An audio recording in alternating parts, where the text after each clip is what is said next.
Hey, what is up everyone, and welcome to the first episode, I guess, of Figure News, the show where I plan to go over events, shows, updates, any little things that happen in the world of figures, so long as there's enough to talk about. And today we had an event from Prisma Wing. Now, Prisma Wing is a figure line that was started by Prime 1 Studio. Now, if you don't know Prime 1 Studio, they're the ones who are always making these like giant 1/4 scale dioramas that often cost like $2,000 or $3,000. But now they're making a smaller, more affordable line. We don't really know the prices yet on any of these besides one, which is available for pre-order right now. But from what they've shown so far, there's a lot to look forward to, and hopefully they can actually deliver. I do trust that they will deliver, because Prime 1 Studios is a fantastic company, but the question remains, will I be able to afford any of it? Now, there was one other event that happened today, Mega Hobby, which was Mega House's little show they put on. But unfortunately, they decided to split it into 2 weeks, and I think it makes more sense to cover that all in one video, instead of making this video half of that and all of Prisma Wing. So assuming they have cool figures to show off next week, I'll make a video then. But for now, let's focus on Prisma Wing. Now, the cool thing about this is they actually had a presentation on YouTube for this, and it was fully subtitled. They had a VTuber present all of these figurines, so if you want to catch that, I'll link it down below. But why don't we get started with the first figure announcement, which was actually Roxy from Mushoku Tensei. I think this is the best Roxy I've seen so far. Of course, we don't know exactly how it's going to turn out, but from the prototypes, I feel like this one actually looks the most like Roxy. There's been a few that have kind of had an off face to me. I don't really like the Kotobukiya one, for example, but this one just seems to capture her so perfectly. And it's got a lot of charm to it. It's got a lot of personality. I like what they did with her base. I wouldn't say it's so original, but it makes a lot of sense considering she's a sorcerer, or a mage, or whatever they call it in the universe of Mushoku Tensei. So she's clearly casting that spell and standing upon it. Her face looks spot on, right? It's super cute. She's really happy. The actual staff itself looks nice. The hat looks good. The cloak looks good. Everything looks good. I don't have much else to say. I think for their first reveal, they did a pretty solid job. So next up we had Ilia. And this one's also pretty cute. I like how they put her up in the air, doing something with her leg. I don't exactly know where this pose is coming from, but it looks dynamic, and I like that about it. There's a lot of pink. In fact, I think there's too much pink, and I really don't like the star behind her, which has this weird, almost kind of gaudy flower pattern. I'm sure that's very subjective, but I think it's kind of distracting from the rest of the figure, because everything else looks good. I really like her hair sculpt. It looks almost messy, but clearly it's just because she's like floating in the wind or air somewhere, you know what I mean? But yeah, I don't know. I think they captured her face like perfectly as well. Points for putting her up in the air instead of just having her stand around.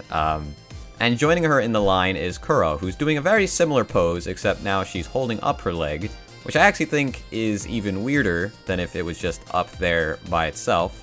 But I don't know. I think this one also looks pretty interesting. She's got a heart behind her instead of a star. And I can only imagine there's going to be a bunch of hearts like splattered all over that thing, and I hope it's just not as distracting as the Ilia one. Unfortunately, there's not too much to say here because it's not colored yet, but it's going for the same thing, right? Floating little anime girl. Like, her clothes being all tattered up and like slapping against the heart is a little more interesting to me, but it's going for such a similar vibe that I don't know what else I could add here. So let's move on. Shiro sure gets a lot of figures, and so far this figure looks pretty solid. Your eyes naturally just head towards the base. The base on this figure is like the focal point. There's just so much going on down there. And when you think about it, if you know Prime 1, they're kind of known for always making a really cool, interesting, like base that tells a story or something along those lines. And they're definitely doing that. Like, every figure we've seen so far has had some sort of non-standard base, which I think is really cool. And it certainly helps every single one of these stand out a little bit more than other figure companies, like renditions of these characters.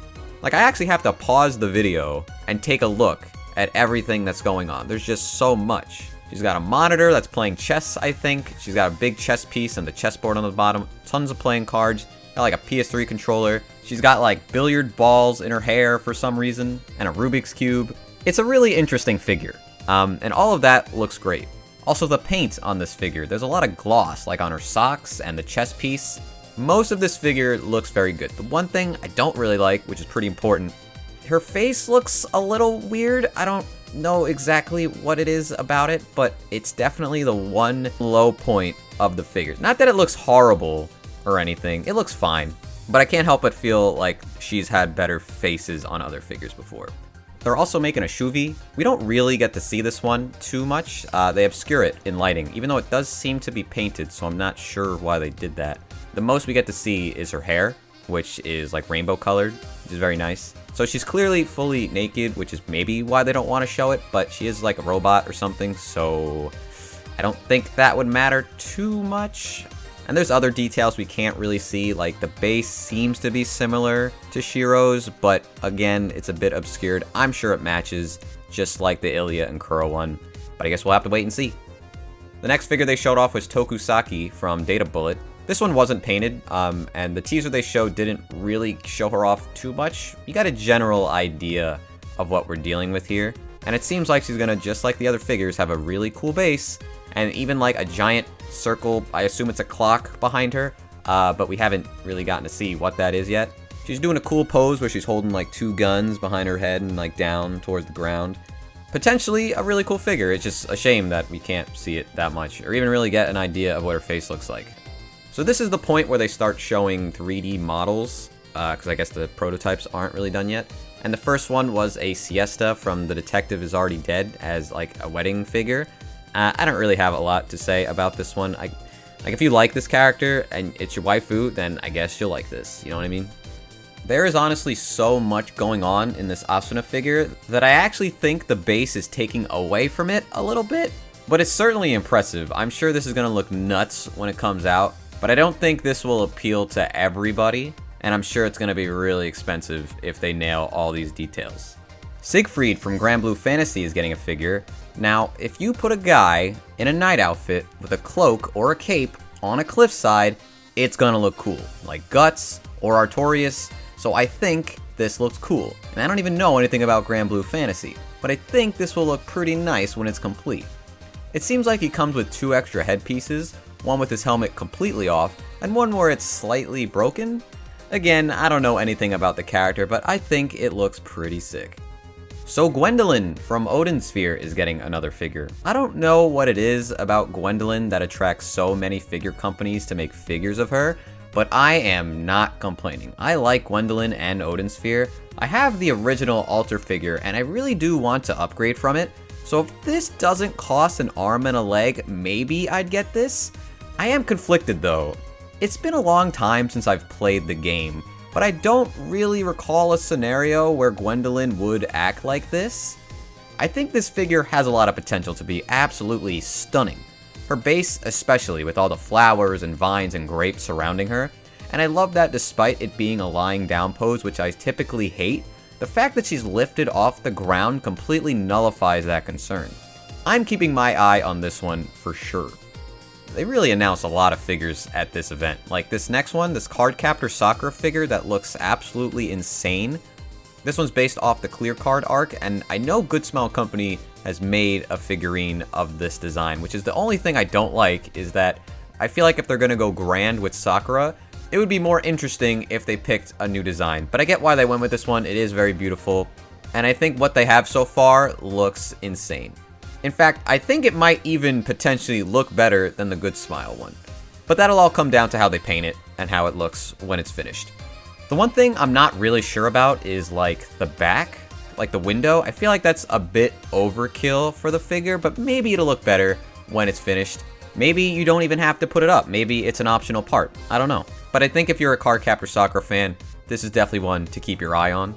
So this next one was teased a few weeks ago. It was Milliam sitting on a jar of honey. And I thought that was a little strange. I know she likes honey, but I didn't get why someone would want this specifically. But it turns out she comes with optional parts that actually turn her into like a bear. She has bear like feet and hands and ears, and it's pretty cute. It seems like a lot of parts to swap out, so I wonder if it's just 2 different figures and you choose the one you want, or if you get optional parts that you could swap out when you want. Either way, I think this figure was a bit redeemed for me. As someone who hasn't watched this show yet, I didn't really get it. I thought it was silly, and I guess it still is a little silly, but I guess I like it a little more now. What could I say? There were a few announcements that just were like art pieces or even title cards, so there really isn't much to go over here. Like, we're getting 2 characters from Golden Kamui. Tact Opus is getting a figure, but they showed the artwork of that one previously. There were announcements for shows and games getting figures, but no characters were specified, such as Visual Prison, Cells at Work, The Case Study of Vanitas, and The Dungeon of Black Company. And they're collabing with a few artists to make some original character figures. I do like this one Violet Rose motored cyborg runner character. She looks pretty cool. I would like to see how she turns out. But the show ended with Miku. They showed a figure that is actually up for pre-order right now, which is Miku sitting on a wine cooler or like mini fridge in her street clothes for 18,000 yen. I think that's a pretty fair price, but I don't think this figure is very special. If this came out like 10 years ago, it would have been awesome. But the coolest thing about this figure is the base. Miku herself doesn't really look that impressive. I like her outfit, but her face is really like whatever. It's kind of bland, and I don't really get wowed when I see this. That's unfortunate, because I tend to like figures in street clothes or normal clothes. It just kind of gives the character a whole new vibe without it feeling so out of left field, you know what I mean? Outside of this, they showed one more Miku figure. Now, this wasn't painted, and I couldn't tell if it was even a 3D model or not, but it does show Miku sitting down in front of like a stereo system with a keyboard. It's a really cool base, and the original artwork is very nice. I have a lot of hope for this one. I think this could potentially be a really cool Miku figure that would rival some of the figures that Good Smell comes out with. And I do like that it's her original outfit, because we are straying away from that typical Miku at this point, so sometimes it's a bit refreshing when we go back to the classics. But that is everything from Prisma Wing, and I think there is a lot of good shit here. It really does seem like there is something for everyone. You'll probably find like 1 figure or maybe 2 that you jive with, so I'm pretty excited to see how all of these end up. It is important that we wait and see how some of these turn out. I don't really believe in jumping on the hype train, because who knows, they might not actually be that great on release. But thankfully, Prime One is a very well-known company that always delivers on their huge scale figures, so I think it'll be fine. But either way, thanks for watching, everybody. I really appreciate it. Let me know down below if anything interests you, and I'll be back very soon with more videos. I'll probably do one on Mega House next week, but I'm sure I'll do something else as well in the meantime. See you later.